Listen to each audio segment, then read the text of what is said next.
মাননীয় মুখ্যমন্ত্রী মমতা বন্দ্যোপাধ্যায়ের উদ্যোগ।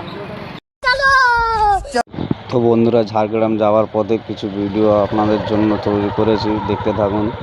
তো আপনারাকে দেখাবো এখন ভেড়ুয়ার ব্রিজ।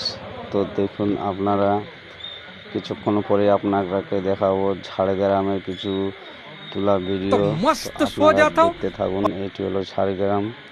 আজ মমতা বন্দ্যোপাধ্যায় এসেছিলেন ঝাড়গ্রামেতে, তারই অল্প কিছু তোলা ভিডিও, আপনারা দেখতে থাকুন।